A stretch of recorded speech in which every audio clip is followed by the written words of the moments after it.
there. Welcome to On the Beat, the podcast that uncovers full frontal male nudity in cinema. My name is Laura, and I am joined by my... What are you this week? Twat, a big twat. My hairdresser, Ryan. Oh, okay. Wow, you really thought about it this week. I did not. Uh-huh. And we are joined by our friend and, at least as far as I'm concerned, resident John Waters expert, Josh. Hey, how's it going? Is that what I don't know. That's probably, I know people who are more of an expert than me. In this room. That's probably true. And out of the people that I know personally. Yep. You know Tim Anderson. I do. Tim Anderson probably knows more about John Waters than the stuff than I do. But he also has 10 years on me. Shit. Of obsession, yeah. Oh, he'll be the first to say, he's like, I was watching that when I was fucking 12. I was like, well, I watched John Waters I got from the library and had to wait for some of the old stuff, because they didn't have Pink Flamingos at the library. They did have Serial Mom, though. Of course. So, okay, sorry. Well, today we are going to be talking about the 1974 dark comedy Female Trouble with a massive cast of John Waters' favorites: Divine, David Lochary, Mary Vivian Pierce, Mink Stoll, Edith Massey, Cookie Mueller, Susan Walsh, and so many people. And I'm not necessarily ashamed to say, but I'm not terribly familiar with like the old, the good, like the classic John Waters films. This was my very first time watching Female Trouble. I have not seen Pink Flamingos. But I think there's also something that's kind of special about that, considering that I get to watch it at a different point in my life, like as a different version of me, rather than me as a young person. That's younger person. Yeah, you're not an old person. Thank you. Old-ish. I'm just an old-ish person. I mean, you're the oldest person in this room. It's true, yeah. He's got you there. It's literally by months. Like 2 months. Yeah, I think it's like 2 months. I mean, that's still time. So those were months that I could have been watching Female Trouble. In fairness, I'm still going to die before you, so it doesn't fucking matter. Yeah, I'm pretty sure I'm going to go before you go too as well, Laura, so... We're not talking about death yet, because I have that for later on in the episode, thank you. But I'm going to drop that synopsis that I pulled from Letterboxd, which is... Dawn Davenport progresses from a teenage nightmare hell-bent on getting cha-cha heels for Christmas to a fame monster whose egomaniacal impulses land her in the electric chair. Oh, wow. I actually didn't read that before. That's the end of the movie. I mean, honestly, it kind of says it in the beginning titular song as well. Yeah, I mean, there are no real spoilers in this at this point. I mean... I've seen even just John Waters talk about it, and he always talks about the ending. So I don't think it's really that big a deal. 50 years old. Yeah, if you haven't seen it, it's like, well, it's kind of on you. Well, it is on me, but I wasn't spoiled for me. Oh, good for you. Weirdly enough, I just knew about cha-cha heels. In fairness, though, if you would have known, would it really have ruined the movie for you? No. It's a film about the journey, not the destination. It's about that trampoline scene. Yeah, there you go. Yeah. It's about those fish. It's about those fish. And those... I blew Richard Speck. It's one of the funniest lines ever written. Well, Laura, you know who Richard Speck is, right? I do. Okay. Yes, thank you. Good. So condescending. Holy shit. I'm not saying I looked it up. That name was familiar, and then I was like, okay, is that who I think it is? And then I confirmed with myself. Well, I thought it was a good talking point. That's why I brought it up. Well, Ryan, why don't you tell us about Richard Speck? I thought he was a serial killer. Yeah. Yeah. That was it. Great. That was an excellent talking point. Yeah.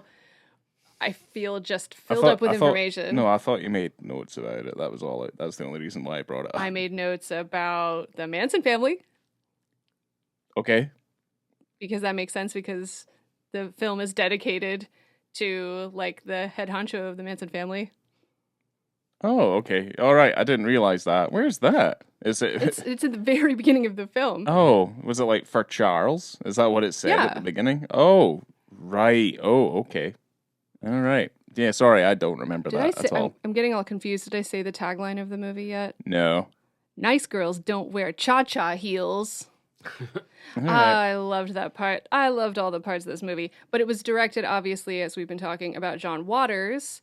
And we're going to need Ryan to spit out many, many, many titles and tell us about John Waters before we have Josh tell us about John Waters. Yeah. Well, yeah, we're going to be leaning on Josh a fair amount. I'm not super familiar with him either. Sorry, guys. But that's okay. But Thank you for apologizing. Yeah, John Waters is an American filmmaker, actor, writer, and artist. He rose to fame in the 1970s for his transgressive cult films. Also, it contains elements of modern comedy and surrealism. Also, he wrote and directed the comedy Hairspray in 1988, which is now obviously a huge Broadway musical show, and it also was remade into a musical film in 2007. I remember when my boss told me that her daughter had been watching Hairspray and was obsessed, and I go, which one? I mean, really, any of them are okay. Yeah. The original's PG too. Really, the most subversive part of that is that whites dancing with blacks in a 50s doo-wop movie. Really, I mean, it's all gay coded, but it's kind of great. But it would have been an interesting choice. Mm-hmm. Actually, that's how I got away with John Waters in my household. For a 4-year-old. Was because my mom really liked Hairspray. And That's so cute. when I started renting the other stuff, she was aware of the old stuff, but she didn't really know much about the post-Hairspray stuff, so I just kind of was able to let it slide. I love being able to do that, like as a kid, where Yeah. they don't quite know, and Yeah. they just let you get that stuff. Right. Okay. Sorry, Ryan. No, it's okay.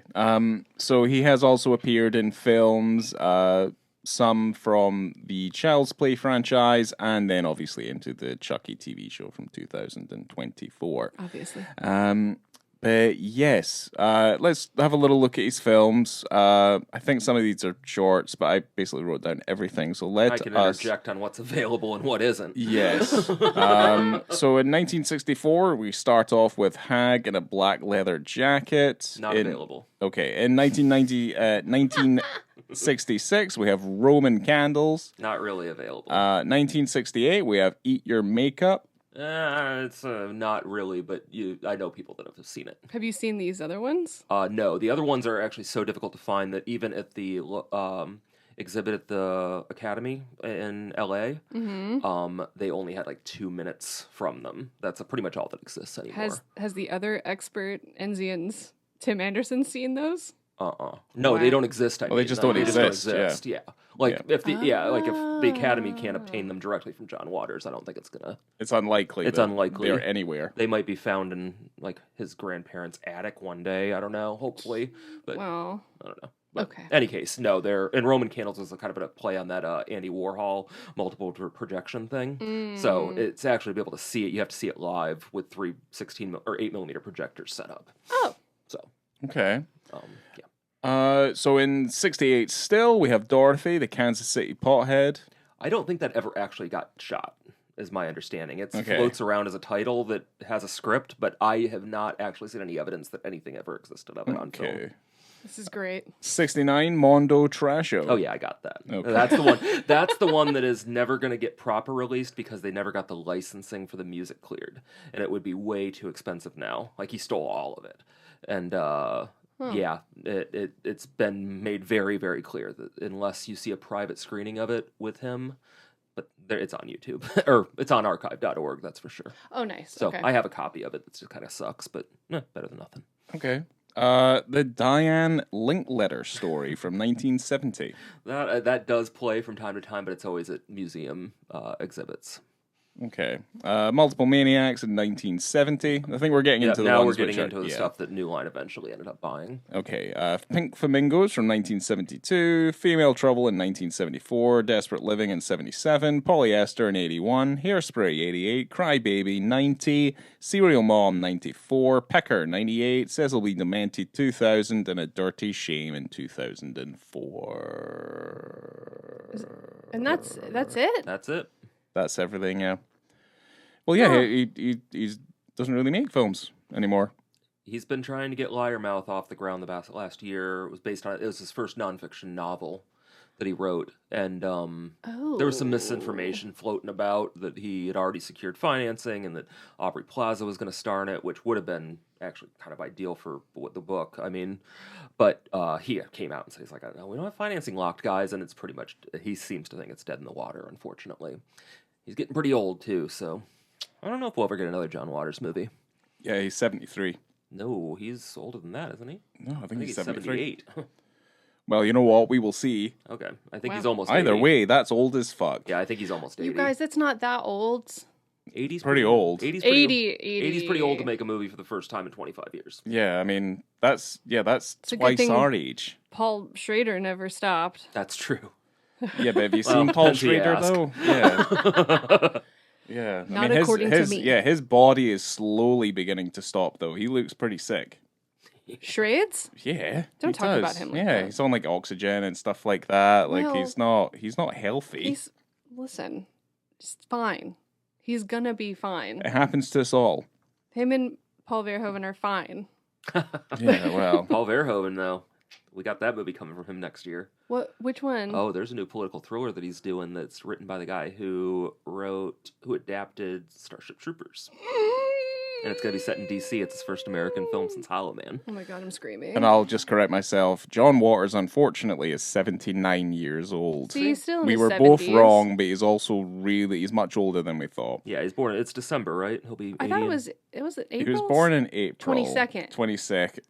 Oh, I see. I know something. It's a weird Well, thing because to it's know. 5 days before my birthday. Oh, well, yeah, there you go. Well, you're in good company.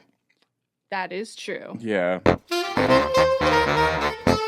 Well, this film was made directly after Pink Flamingos with a lot of the same cast. And unlike Pink Flamingos, it did not open as a midnight movie and had an actual release. Yeah. And apparently there was a blizzard on the night of the premiere, and the limos just dropped everyone off at the theater and then left. Well, it's They had to figure out their own way home. it's a Warner Brothers movie, but he didn't make that one. He didn't make this one independently like he did with Yeah, Pink see, he Flamingos. still, yeah, it was eventually. To say it's a Warner Brothers movie isn't really.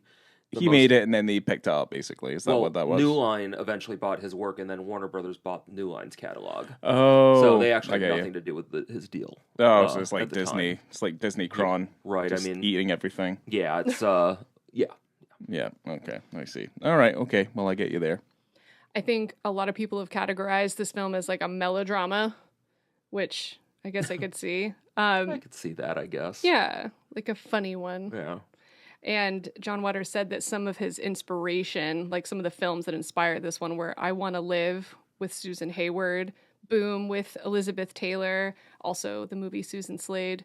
And I'm excited to watch these movies. They're on my watch list. And I watch the stuff on my watch list. So You do.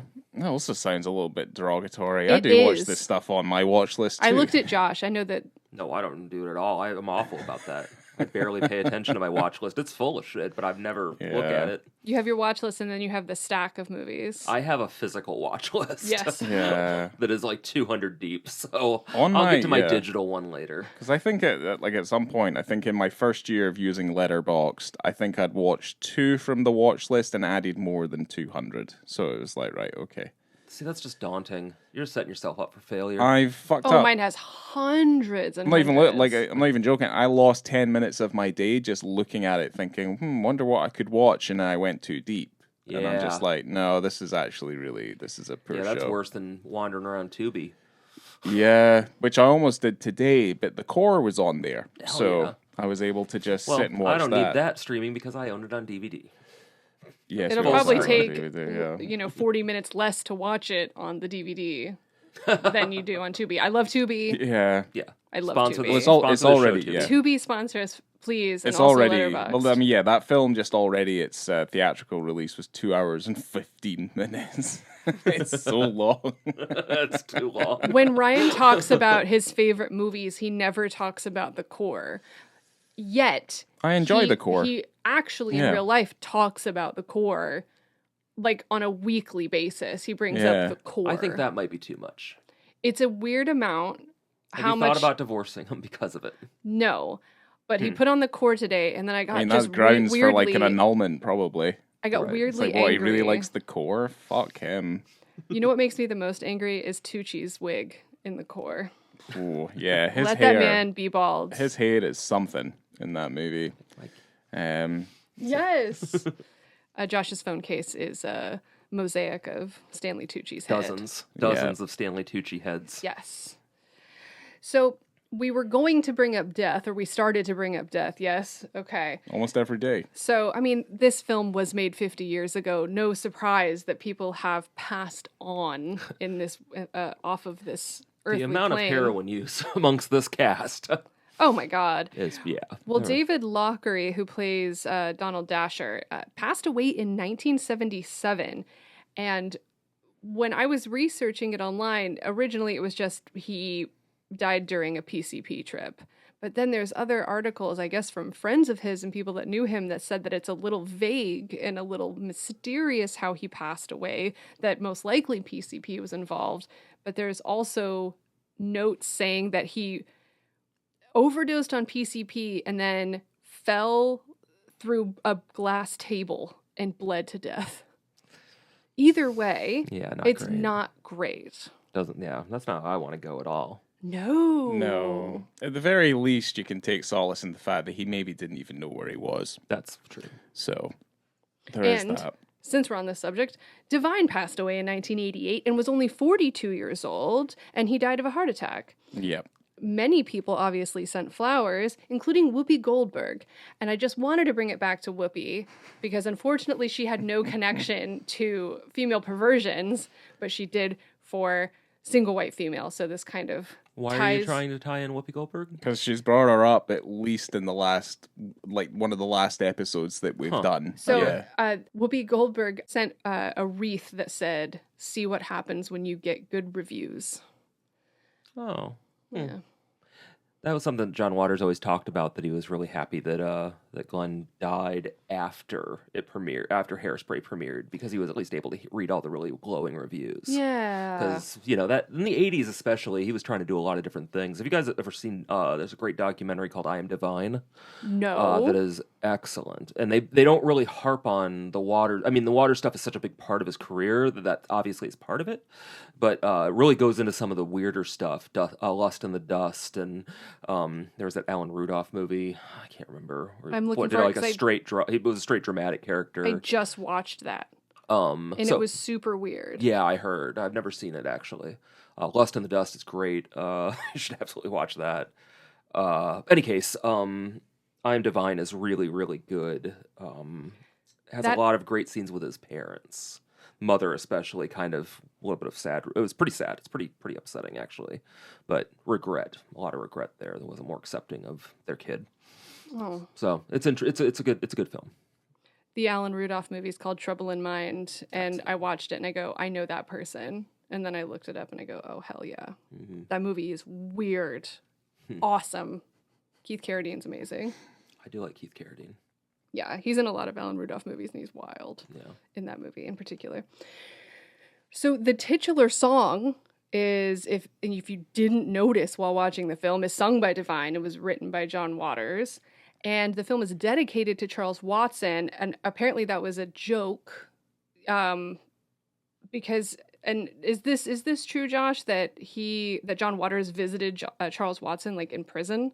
I know he visited a couple of at least another person in the Manson family. Yeah, I don't know specifically of where the reality is of that. I couldn't find anything specific about this particular person. He was though pen pals with a couple of the women and was actually close to them, and he actually spoke in their parole hearings and on their behalf. It was decades later. He made them. He just said he's like, they were kids. What do what point is a person rehabilitated? They're not going to go and fucking kill a bunch of people now. So that was really the argument. He taught at prisons throughout the 80s. He would volunteer teaching at prisons. I don't know if it's true, but I know that part's true. But he's told the story that once he showed pink flamingos to a group at this federal penitentiary, and they all said, "You're fucked." He's like, all these rapists and murderers around me, and I fucking went too far. So I don't know if that actually is true, but it's pretty funny. That's amazing. Well, it is. I mean, at least it is written that Charles Watson, who was, the ringleader of the Manson family murders, the mantra of the film, which is kind of like crime is beauty, is inspired by him. I wish that maybe we had done this at Christmas, because there's an incredible Christmas scene in this movie where Dawn Davenport has sex with Earl Peterson, but both played by Divine. And there's like It's kind of a rape scene. It is. It is. Like I know people that have suggested that it isn't, because there are a point in the middle of it that it seems semi-consensual. It's a rape scene, but anybody that says a rape scene can't be funny has never seen Female Trouble. That's true, because when it started, I go, I don't know. I don't know about this. But then, you know.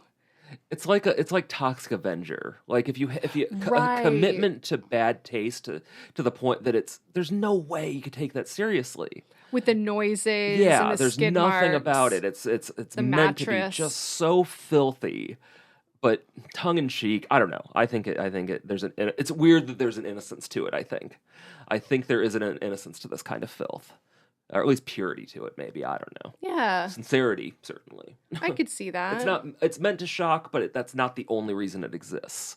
It's not like they're getting off on somebody storming out of the theater. They're getting off on somebody, oh my God, I can't believe that just happened. Yes. There's a difference between those two things. And I don't know, I base my career on that sort of difference in and of itself.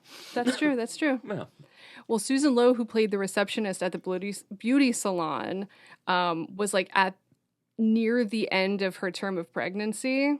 And so she was like the stand-in during that dirty mattress rape scene. But she also agreed to have her newborn baby be used for the birth. Hell yeah. Oh, right. Okay. And I read that the baby's umbilical cord was made out of condoms filled with liver. I didn't know that. Okay. That's really funny. I was thinking about that when Dawn like rips the umbilical cord with her teeth. Yeah. And I was like, no, that definitely looks like a condom when you know. Yeah. So not soon after that comes my favorite line, which was, well, one of 1,000 favorite lines of this movie, which is the world of a heterosexual is a sick and boring life. Yes. Edith Massey, she was the best. She was a John Waters regular up through Polyester, I think. But she was just a Baltimore regular. She was fucking crazy. That was her. I mean, not the like S&M get up. But yeah, she ran a thrift store that was mostly just trash, and she would like have grab bags for 50 cents, but there would be like an aspirin in it and stuff like that, or an empty Tylenol bottle. And she was reported to be, she would like laugh at the children that would buy it. It's like, can't be a winner every time. So yeah, she just like find trash and put them in these bags. I don't know. So she was a character. But yeah, Edith Massey was something else. She was incredible. Her boobs were out of this world. Oh, they were, otherworldly. Yeah, Yeah. truly. That whole conversation between her and Gator was hilarious. I loved that. Like, why couldn't you just be gay? I'd feel so much happier. It's so much easier. I'd make sure you were safe. It'd be nice. Yeah, I feel like there's a bigotry towards heterosexuals that I really like in his movies. Definitely in this one. Yeah. For sure. Like, yeah. It's all anarchy. That's the things. I don't think that's what works so well about, especially the early John Waters stuff, is that there's not really an agenda. It's just meant to exist to just upset, not in an angry way, but just to disrupt. And I think that there's real value in that. I'm glad that not every film is made that way. But even the social satire in this it's ham-fisted, but this is a more mature effort than Pink Flamingos in the narrative, but that still holds true to that kind of DIY punk attitude that you just don't see in many American filmmakers, especially even of the era. So. Yeah, John Waters had said that he knew that he couldn't necessarily like top Pink Flamingos, like he couldn't like go as far as he went, so he just tried to do something like slightly different, but within within his own style, obviously. Right. There's many penis scenes in this movie. Yeah, I forgot that's why we're here, and I was like, I got thinking of that on the way here. It's like, huh. It's again because I'm such a little John Waters baby. I never even. I've been marking down penises since I was a teenager. Okay, like this has been my weird thing since I was a young person. And I've seen John Waters movies, but it never crossed my mind that some of these would have dicks in them. And I don't know why. I texted you, Josh, and I go, are there dicks in Female Trouble? Because we had this, What did I this say? like, you went, haha, yeah. I was a little bit stoned when you messaged me that, by the way. I did. I think that I literally did that, where I just am sitting in bed. I'm like, yeah. Yeah. Well, because we had this theme for August, like this female theme, single white female perversions. And I was like, Female Trouble would be perfect if there's dicks in it. If. And my God, were we treated and repulsed by the wieners in this movie.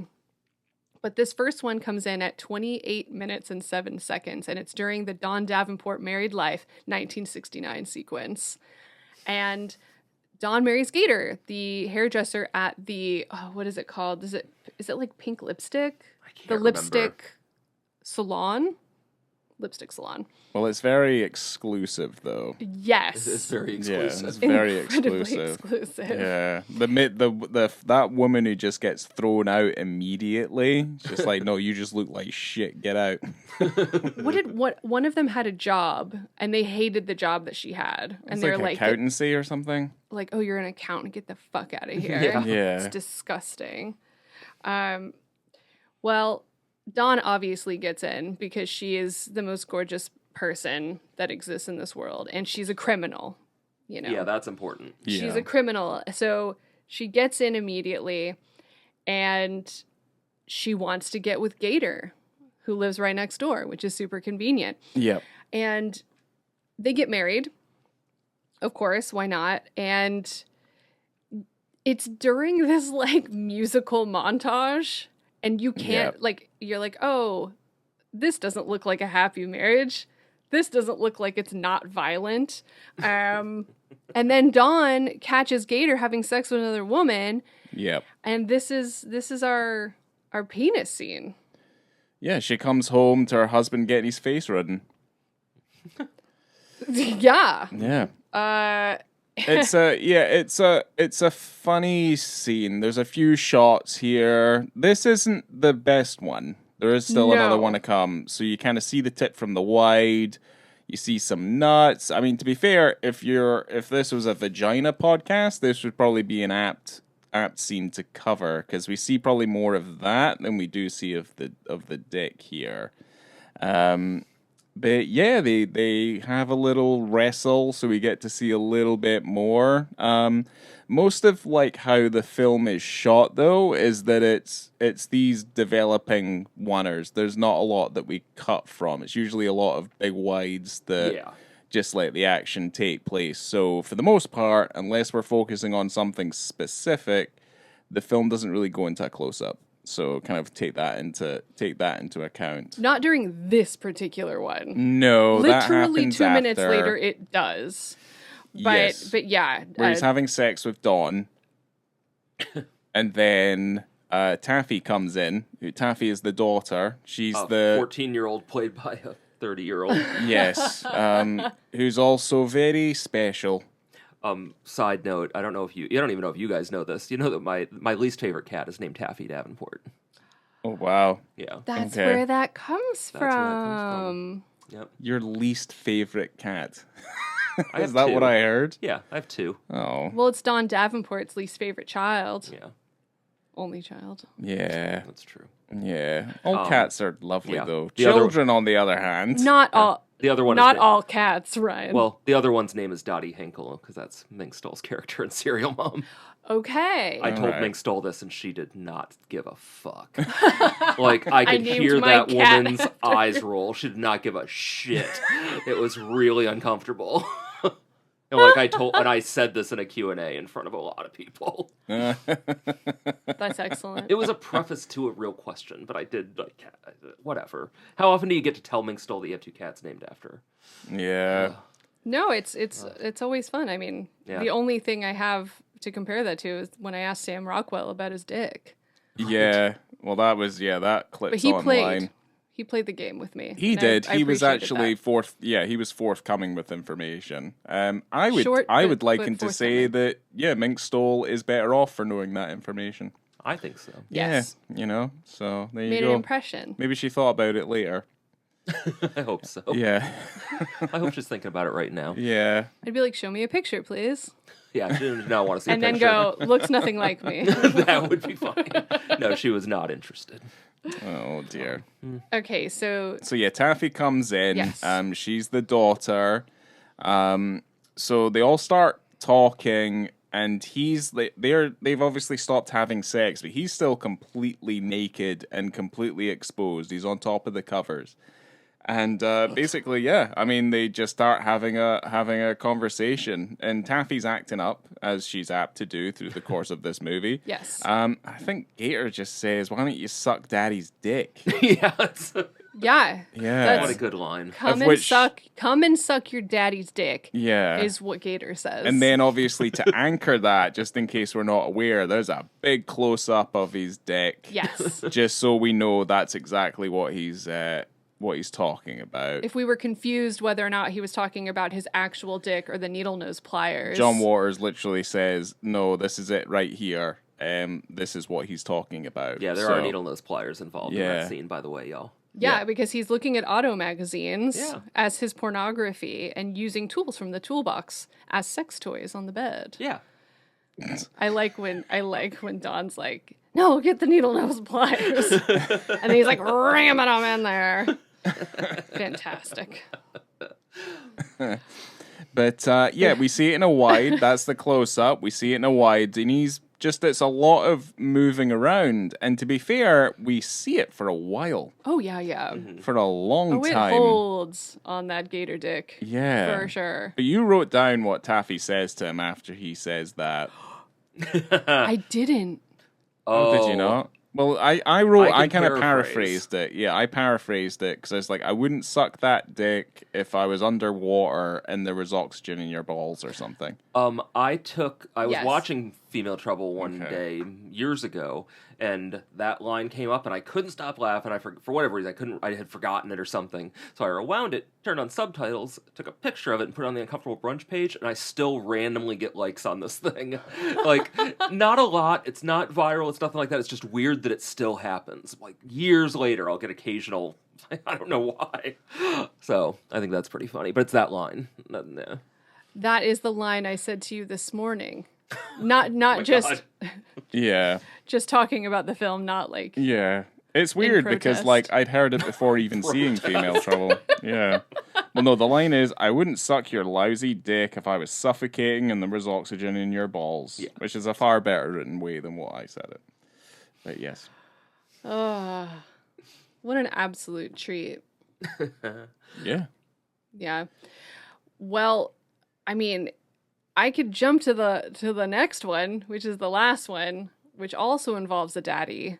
That's even more disgusting than the last one, which is an hour, 2 minutes, and 45 seconds in, where Taffy's fed up. You don't remember this, Ryan? You're making a face like you don't remember. No, I thought it was only 2. But let's go. Do you remember this one, Josh? No, I don't. You I will. didn't. I mean, I'm remembering them as you tell me, but I don't have the catalog of dicks quite like you do Thank you. in my head. Taffy is fed up and she leaves home to go live with her father. And she gets his name, finds out where he lives, and goes to his place. No, I do remember this. And she's like, "I'm your long lost daughter. Can I come and stay with you?" And he's like, "Are you sure you're my daughter?" And he comes on to her and is grabbing her boobs, her little kid boobs. Played by By Devon. Oh, well, yes, the The father is father is Divine. Yeah, yeah. well, yeah. And he's like, "Why don't you suck this dick?" And then takes this dick out. Yeah. And it's a close up and it looks just riddled with disease. It is all scabby and flaky and red. Why don't I remember It this? just goes, What it's like happened to me? really, really close. It's awesome. Right. Is it quick? Like, is it really quick? It's I don't quicker remember than this the scene other at It's one. not all. long, but it's. I mean, Where you're like, "Oh, yeah, it's enough to know what you said. It's not a freeway kind of flash or anything. There's a shot. yeah, Huh. All right. Okay. yeah." I don't know what happened then. I feel like my mind either blanked or I fell asleep.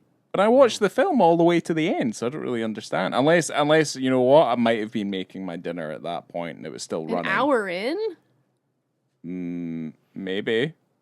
Maybe it did because it was. Let's it was retrace your playing steps a of long the time. This is really evening. interesting. This is really good radio. Let me tell you.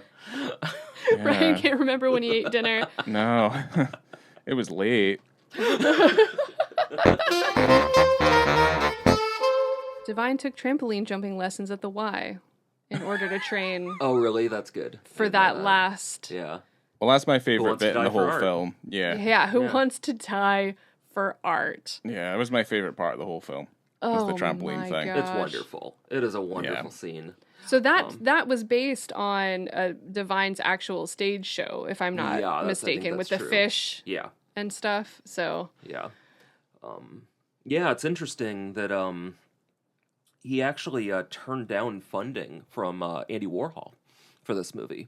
Andy Warhol wanted to be the producer on it and completely fund the project, but Waters walked away from the deal because he said it would have been Andy Warhol's Female Trouble. right. You know, it'd be like, I mean, now we know Paul Morrissey and but those were Andy Warhol movies, Flesh for Frankenstein, Blood for Dracula, and all that stuff that he was doing, regardless of who was actually the creative force. He was a brand. And Right. I don't think it was, I mean, they were buddies, I guess, up until he died. But he said, yeah, I just couldn't do it. I was too early in my career to set that precedent. And I think it's kind of cool. you Yeah. know? He's like, I'd rather just get the money to get. And he wasn't even worried about censorship, obviously. He would have been able to make the exact same movie. But that's one thing Waters is really good at is not merchandising, but selling his own brand. Branding, yeah. Yeah.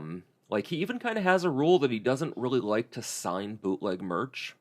He just doesn't like the idea of that. He's like, I'll sign movies and books and that stuff, but he's like, I'm not really a fan. He's like, the one thing he said that he thought was funny was a John Waters prayer candle. He's like, yeah, that's sacrilegious enough.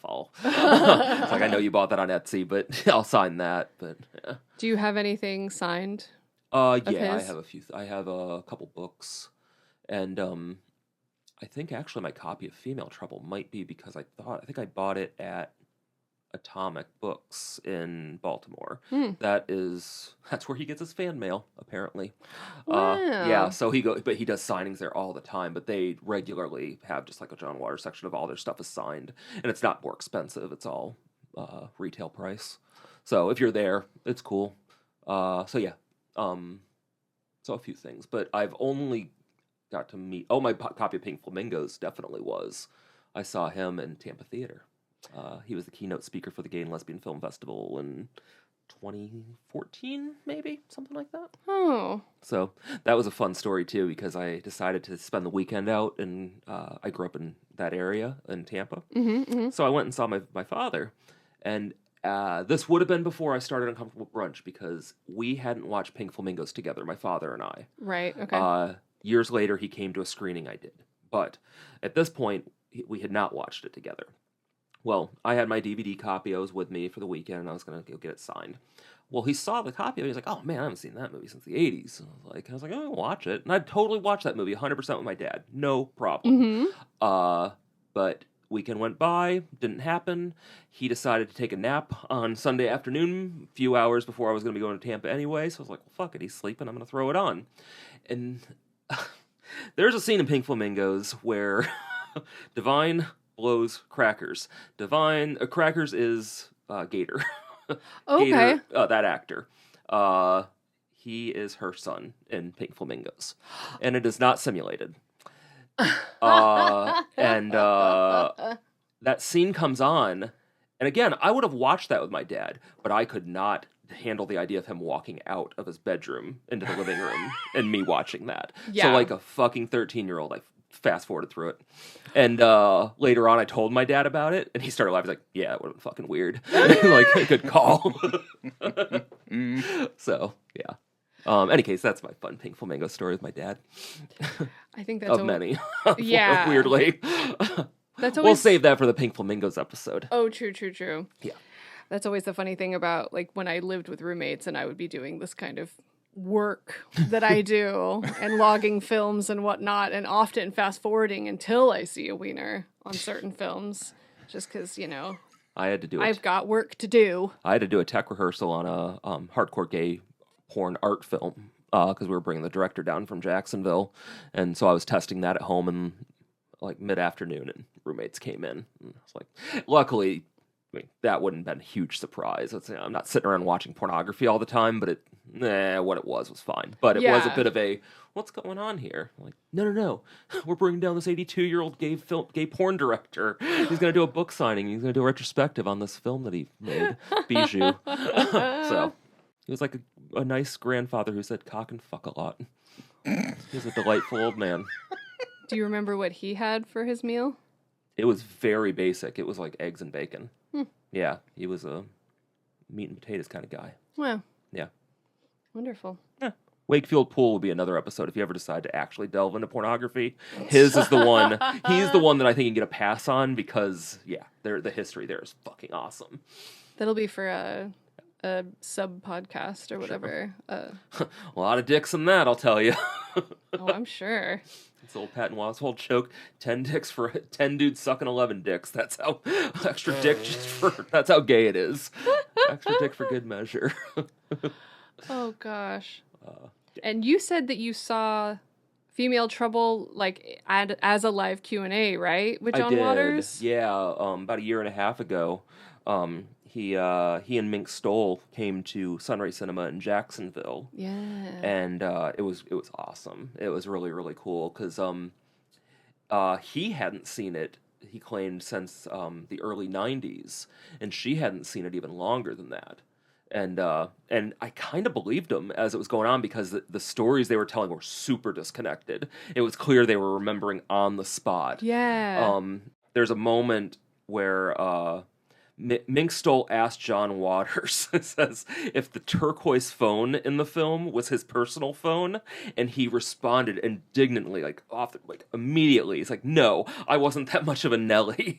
Oh my god. So yeah, that was my favorite moment in that whole thing, was him being really upset that no, that fucking turquoise phone was not mine. Fuck you. What kind of a gay do you think I am? Oh my gosh. So. Oh. But yeah, it was great, and they have a really good rapport still. You can tell they've remained friends throughout the years. There's actually a great chapter in his last nonfiction book, which the title currently escapes me, but they're all kind of episodic, short stories, or not stories, but like anecdotes, more or less. Okay. But he for his 70th birthday, that's why I thought he was older, because I knew that this was for his 70th birthday. He and Mink Stoll in Provincetown, in his beach house or whatever, they decided to do acid for the first time in like 30 years together. Oh my god. And it's all an account of what happened. It's really funny. Oh wow. Yeah, he said like neither of them had done any kind of real drugs in many, many, many years, and they just thought it'd be funny for his 70th birthday. That's what they're gonna do. So that's adorable. Yeah. Again, there's even a little bit of innocence to that its own way. There is. Like, Yeah. I get it, Well, I don't really have that much else written down other than the budget was $25,000. Yeah, well, there you go. You don't need a lot of money to make something good. No. That's definitely true. Let's go on to our ratings. I'm going to let Josh go first because he's the guest. In terms of visibility and context, out of 5, what do you think? For the penises. Overall? Yes. Or, okay. Well, because the first scene is kind of iffy. The second scene is great. Yeah. And really, the third scene is really just a punchline. Correct. More than anything. It doesn't really have any strong bearing on the narrative. So if I have to average it out 1 to 5, I'd say probably a 4, because the 5 is such a 5. The whole scene with Gator is so good. Yeah. And so in your face, literally and figuratively. Big fan. Yeah. Big fan. So, yeah. What about Ryan? Yeah, I don't know if I dock the first scene that harshly. I mean, I would just probably give it like a 4, 4.5, maybe even a 5. I suppose, just because of how bold and daring it is. But yeah, similarly, yeah, let's just go with a 4. I think 4 is fine. Because that first scene, at least, like we see something, not everything, but we see something at least, and then everything's kind of made up. I mean, as I that do goes appreciate along. a good scrotum shot. I just don't like when they linger on them. Well, it's kind of like in Not a it was big like fan. in Single White Female. That has one of the most pronounced scrotum shots I think I've seen in anything. That's fun. It's very well. It's kind of like it's something that kind of takes you back because it's not really. It's not great. Like it's just like you're None just seeing a are. pair of nuts. You Yeah. know, it's like seeing a pair of balls, but then there's Well, no shaft. Especially in this kind of realistic context, the way these are shot. I mean, it's really not that dissimilar to how pornography was shot at that era. Yeah. And so you also, unfortunately, with scrotum shot comes the butthole. I'm just not a fan. The duo. I don't mind them separately, but I just don't need to see them together. Not a fan. Yeah. Oh God. So yeah, I mean, I'd probably give it like a 4. Let's just settle on a 4. I'm going with a 5. Okay. I'm going with a I thought she would. strong 5. Yeah. I mean, I didn't really think about it while I was watching the film, but like, and I know there's a lot of nipples, there's a lot of, but like, are there actual boobs in this movie? Yeah. At the end in the prison. Not as much. Not like it's not crazy though. It's just like No. the Well, outfits are very revealing. Who's the But- woman who's in the birdcage at one point? She falls over. Aunt Ida. Yeah, Oh, yeah. she falls over and her tits out. Oh, yeah. Oh, yeah. Like There's no holding those beasts back, though. no, like she falls over so bad. Like I mean, they basically hit her in the face when she yeah. hits the ground. Yeah. There's just a decent balance, which I appreciated. Yeah, there is. I wouldn't say there's any male gazy tits in this. No. No, Like, there's no. not a gaze. No. There's no gaze. No. Yeah. It This is is a not about neutral, sex. a neutral No. gaze. Yeah, they're for something that is so overwhelmingly sex-centric, it is not really about sex. yes. Or it's certainly not sexy. It's not No. sexy. It's not titillating. It is No. neutral. Yeah. Completely neutral. But Well, it's just mania personified. It Like is, that's what yeah. it is. Yeah. So it's like you don't even really know what to feel. It's just like, yeah, this is carnage, and you're just kind of witnessing it, basically. yeah, it's great. So 5. I don't know. I Yeah. thought it was fun. It was a very different one to what we've done in the past. You get the shock of it, of course, which I think is pretty common, but no. I thought it was great. And I'm just going to hang here and also give you my movie rating, which might be less than Josh's, but it's a 4. But this is only my first time, so I'm excited to watch this again, and I think it'll be even more fun. I watched it by myself.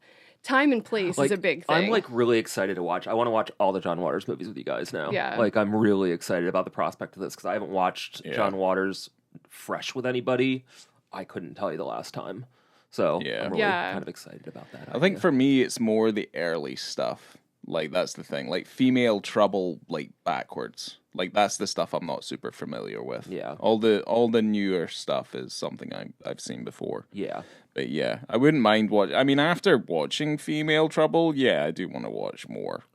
Well, even more if we of just it. those first 5 Yeah. features are so solid. I'd be up for that because I gave the film a 4 as well, but I do think a lot of it's down to the fact that like I was really tired and I was watching it really late last night, and there was stuff that I would just like. It's a fever dream too. Yeah. Yeah, You and know, I think it I just jumps wasn't. around, and I mean, it has Yeah. more of a narrative than his ones prior to those. Yes, But it's still pretty and just insane. yeah, Yeah. I do wish I was more awake, and also like I feel as though there's things that I've definitely missed. Like that so, last penis. Yeah, well, I think I would have remembered that. But yeah, I don't know what's happened there. But anyway, yeah, I think I gave the film a 4 because I do like it. But I think out of where I was presently, I think it needs to be viewed again differently. Yes. At least when I'm awake, and probably with an audience. I'd probably find it funnier with an audience. Absolutely. So yeah. So Well, that's that's where convenient. that's where I stand. Well, yeah. Well, again, I was going to let Josh figure that one out, but yes. Yes. Okay. Oh yeah, this is a 5 for me. Absolutely. It's my favorite John Waters movie. And like my cats, I only have a least favorite John Waters movie. I don't really dislike anything. Yeah. And I don't care. I like Cecil B. Demented. I like Pecker. I like those movies. I know some people that kind of talk shit about them because they're not nearly as fucked up as the early stuff, but I don't know. I really, really, really, really, really love Female Trouble, though. Excellent. Yeah. Yeah. Well, shoot. There you go. All right. Luckily, we have someone like Josh around to have us watch these things in a theater with an audience. And You're I think that's a welcome, lot and of fun. I'm sorry. You're welcome, and I'm sorry. That's how I end every session I have of sex. And I refer to them as sessions. Oh, right. That was one thing we were going to do with you on the episode. Oh my was, God. Like, how, right? Like, how. Oh, God, what was it? I don't it's remember. like the hornification of Josh Martin. Yeah, like, how horny Yes. did this movie make you, Josh? Oh. And this is. Yeah. Oh, this is not very high. No. No. Not as is high it- what as is this- Sallow. No. No, there's no accidental erections watching this movie. That's for sure. No. I don't know. What is the scale? I need to know more about this. I can't I be know, part we of have to I'm do- not, we I gotta can't do be the better, tool we gotta of do this. better. Yeah. We'll Until make I an know actual more. You scale forgot, next yeah, you time. forgot a bit that we came up with episodes ago, like Okay. ages ago. It was when There's- Katie I was kind of here. remember this now. Yeah. There's always something, and it was also like one of the episodes we did recently was like, is it better than Tiptoes? Yeah. I love that. And This is better than Tiptoes, I think. Yes. Yes. Yeah. It yeah. is, but that's tough. Yeah, it's tough. I don't know. Like that's how do you even compare Tiptoes to literally anything? That's the Well, joke. that's the I point. guess. I meaning like it's so good in its own unique way. yeah. It can't exist outside of that. I don't Yes. know. Ah, Just a brilliant. Ryan's mean, not piece of seen work. it yet. Oh my god, we got to have a Matthew Bright night. Yeah, Fright Freeway Night. I haven't seen it yet. Freeway All 1 I've and heard 2. about is Oh my that, God. Bundy you know, Yeah. and Tiptoes. Those are the only 4 features he directed, Wow. and I own all of them. So I own one of them. we have Tiptoes. Got Tiptoes. I'll never be. When I saw that, I was in Tallahassee and I saw it at a thrift store and I grabbed that motherfucker so fast. I was like, "You're coming home with me, and you'll never leave me." yeah. Alex's top 4 on Letterboxd were all Tiptoes for a while, right? Jesus. Perfect. Might still be. I don't know. Oh my God. Well, yeah, that's it for us. Make sure to Yep. follow Uncomfortable Brunch. You can get on their mailing list. You can find them on the internet and then see what they're doing if you're in Central Florida. Across the whole belt of Central Florida, you could see an Uncomfortable Brunch. That's Yeah. true. Make sure to, From well, east yeah, to at the west. Sunray Cinema in Tampa and at the Enzian Theater in technically Maitland. Oh, so Orlando, yeah. yeah, but that's not the to the west coast though. Well, that's Daytona I said Beach, across right? the Yeah, Central I Belt. need to get Daytona Cinematheque on board. Yeah, all right. And then you're ready. Then I'm you're really ready gonna to conquer oversaturate the the world. market. Yeah. Everyone will be fucking done. Yeah. Inside a year. Well, no, it'll be you that'll be Oh, like yeah, totally cooked. that's true. Make sure to also follow us if you're not already at On the Beat, BiTTE. We're also on the internet and we're all on Letterboxd if you wanted to see what stuff we're watching, which is always fun. Yep. Coming to you from the Hotel Albion, I have been Laura, Ryan. Josh. and thank you guys for being here. And Appreciate bye. Bye bye.